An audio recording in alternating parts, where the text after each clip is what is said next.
Oh, hi there.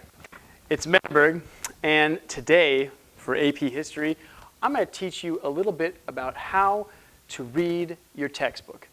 By now, you've probably started your AP class, and it's AP US History, it's AP Modern History, it's AP European History. I don't know what class you're in, but you've probably been assigned a huge textbook that you got to read, and you've never had to really read a textbook before because most teachers just give them to you and they never touch them the whole year. We're going to actually go through this in AP Modern World History, so let's figure out how best to use this wonderful, glorious tool. Lots of paper, lots of trees went into this, and it's a shame to waste. So let's look at it, okay? Now, this is one of the approved textbooks in AP Modern World History. It's called Amsco. We use it almost exclusively for our class, but there are other AP World textbooks. Now, the reason I bring up the other AP World textbooks is because as you're studying this class, it's really important that you don't assume that because you read your textbook, you are adequately prepared for the AP exam. Most of these publishers do a pretty good job of getting you all the content that you need, but it's not all the content that might show up on the AP exam.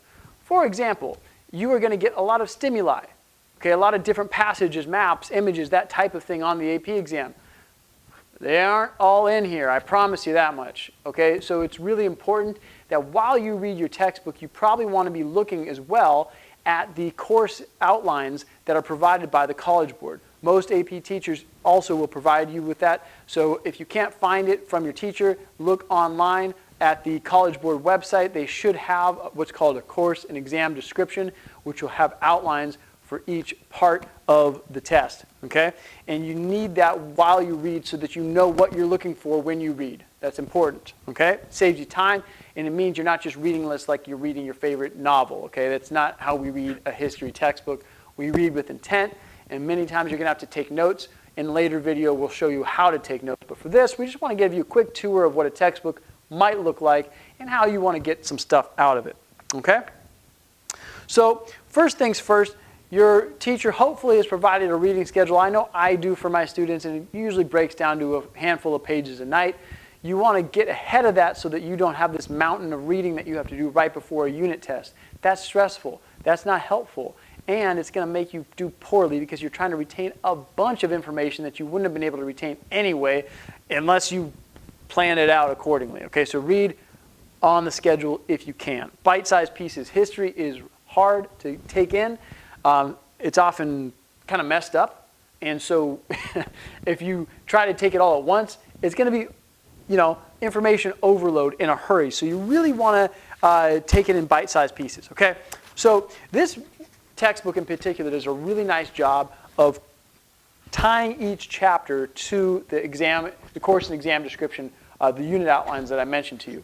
Okay, so this is Unit 1, and it's Chapter 4 of Unit 1. So 1.4, you'll see in your course and exam description say Unit 1.4, and here's what we're trying to do here. Here's what you need to be learning. That's what this chapter is going to do. Okay? Now, in addition to that, this book also includes what's called an essential question. I know you can see that because I see how well zoomed in I am. No, you can't see it.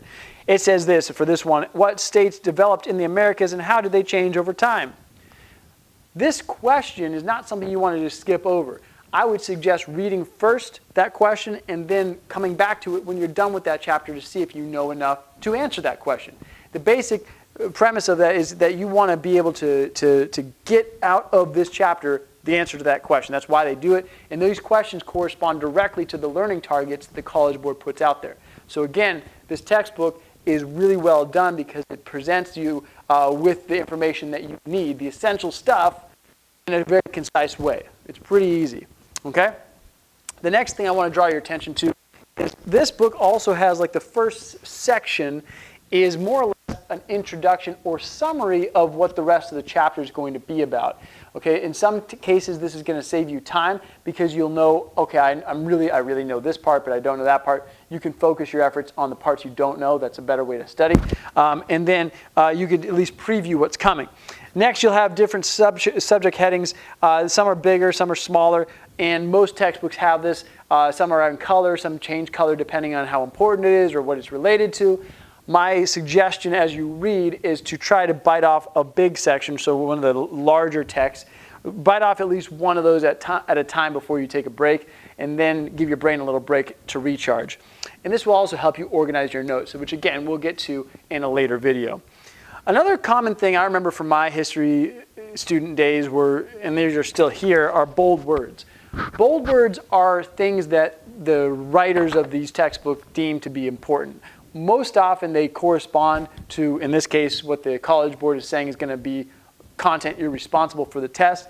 It's probably worth paying attention to that stuff. If you only paid attention to the bold words, you'd probably be in an okay position to do well, content-wise, not necessarily skill-wise. But you want to look for those bold words. Italicized words as well are worth looking at. If they have bullet points, that's another clue that they've boiled down essential information into a shorter period of space for you. I would not skip those. In this one also, there's pictures. Sometimes there will be maps. Sometimes there will be artwork. These are not things to skip over. Whatever textbook you have, I remember when I was a student, I'd look at that and I'd be like, awesome, I got a half page less to read. Well, no, they didn't put those in there to waste ink and space. They did it because we know as historians, as people who study science, whatever it is, that the human brain responds to a variety of stimuli. Images, maps, color, all of these things sets off something in your brain that helps you respond to that information. And oftentimes it helps you retain that information at a much higher rate if there's something attached to it visually in addition to the words. Now, some of you out there are going to read through this and just be like eating up every single word on the page and you just love it. You love it. You don't need the images. Well, that's probably like one kid out of 1,000. The rest of us need these images to kind of help cement the ideas that are written in the text. So I don't want you to skip over those. Another reason it's not worth skipping over is because stimuli, okay? It is, excuse me, a stimulus. It's a stimulus. And that means that something like this is going to show up on the AP exam. These are stimulus-based multiple choice questions. There are stimulus-based short answer questions on the test. And if you are not used to seeing those and thinking through the history with those, stimulating that thought, then you're not going to be in as strong of a position to be successful. So don't skip those. Kind of look at it, see what you got, see what the caption says. It doesn't take long, but I mean, it's worth looking at, okay? Don't skip over that. Other part I would really suggest looking at is these summaries. Usually a textbook like this especially will kind of summarize in a table, or they'll give you some key terms that you should have been paying attention to. In this case, it also breaks it down by AP theme, which we'll get to in later videos, the AP themes. Those terms are important, and as they relate to those AP themes, they're even more important. So you really want to pay attention and make sure as you read, this is the end of the chapter, I got that. Or no, I didn't. I better go back and look at that. Okay? And then the last thing I want to highlight, not the last thing, one of the last things I want to highlight are these practice questions. History textbooks often, and most textbooks do this in some way, shape, or form, have sort of review questions at the end of each chapter. These are not a waste of time or space. Again, most teachers will assign one at some point. I don't necessarily assign them, but I strongly urge you to take a shot at these questions. The reason is because this class demands that you master these skills over time. The more practice that you get, the better equipped you are to do well on this test in May. So I really would suggest that we're going to work through these in our class. I'll probably do some videos working through them as well. But as you read these chapters, just cement your knowledge. Make sure you understand how to apply that content. Do well. Okay, now the last thing I want to highlight, and most people don't know how to use this very well, is the index. The index is in the back of every textbook that I've seen, okay? And what this is a very quick way to get out the information that you're looking for. So if you don't remember like exactly what page they were talking about, I don't know, global interactions and religious conflicts, no, I'm not going to look that up. It says Ottoman and Safavid empires, okay? I can look up Ottoman and Safavid empires in my index and go right to that page, okay?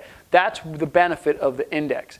Now, if it's not in the index, that means it might be something a little bit more obscure and maybe less likely that you're going to need to retain that information. Usually the index is a good indicator of the stuff you're going to need to know. And don't get daunted by that. There's a lot of pages here. But you're going to get there as you bite off smaller pieces day by day throughout the year, okay? I hope this has been helpful, though. In later videos, we're going to, again, walk you through taking notes on this textbook or whatever textbook you have, and hopefully we'll be able to teach you how to actually use this to study instead of just rereading word for word what you already. Next time, if you have any questions, write comments, send me a note. Happy to help. Remembering, life is about choices. See you later, people.